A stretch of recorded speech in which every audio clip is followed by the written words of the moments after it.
Okay, let's go through a whole bunch of volume exercises. The key to these, again, is get your formulas. So once you have your formula, pretty much you just plug things in.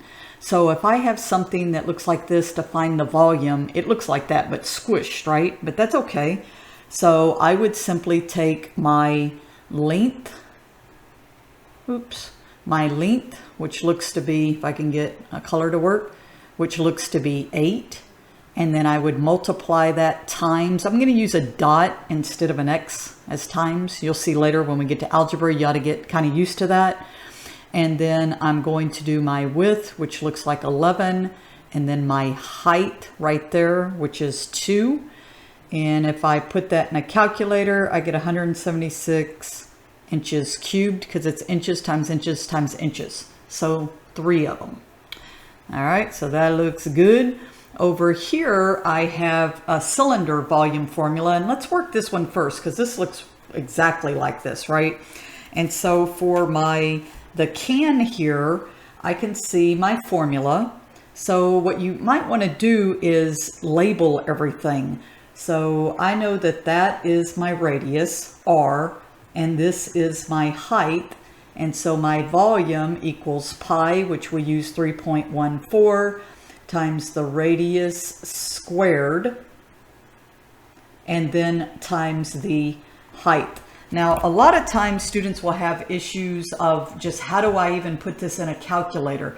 There's a really good website called Mathway, and it does have the crazy ads over there. But in Mathway, what you can do is you can see where I can see my formula here. You can actually put this in. So I can put in parentheses 3.14. I can put 2.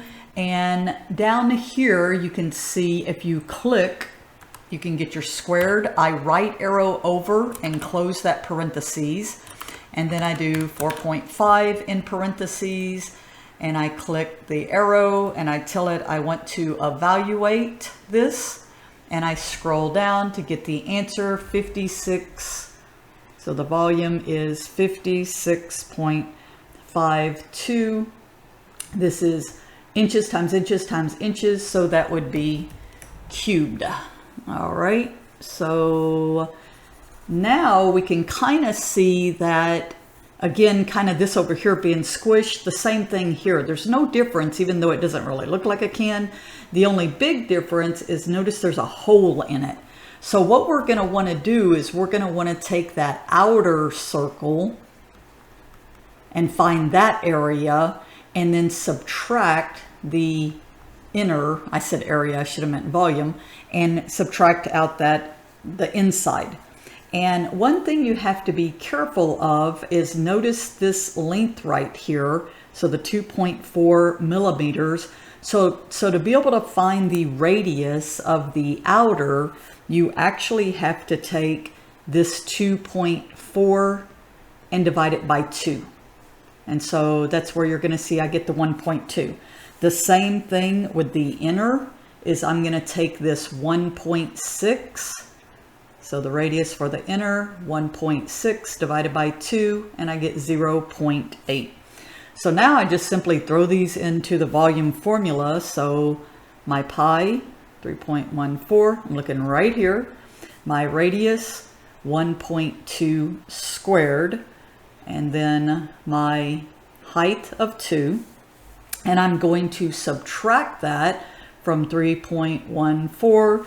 This radius 0.8 and the same height of 2. Remember I told you about Mathway? So let me go find it. Let me move it down here. Probably make it a little bigger. If you're careful, you can type all of this in. So 3.14 times 1.2. Remember you click that to get the square. Close times 2. And then I'm going to subtract 3.14. 0.8 and then times 2. Oops, you should be yelling at me. You didn't square that, Miss Cindy. There, I squared it and I hit go and I get the answer is about 5. So let me go back here. And so this answer, sometimes when you see these squiggly equal sign, that means approximate. And in this case, we just have 2 that when we're doing the volume here, notice when we're multiplying everything out, we're just squaring, but we're also multiplying by the height. So this will be cubed as well. You'll notice all of these end up with cubic answers. And then if we want to do something with the volume of a cone, even if it's turned upside down, doesn't matter. 1/3 pi times r squared. The only big key is, remember, this is the diameter, so you have to cut it in half. So I have 1/3 pi, 3.14, r squared, so 4 squared, times that height of 18.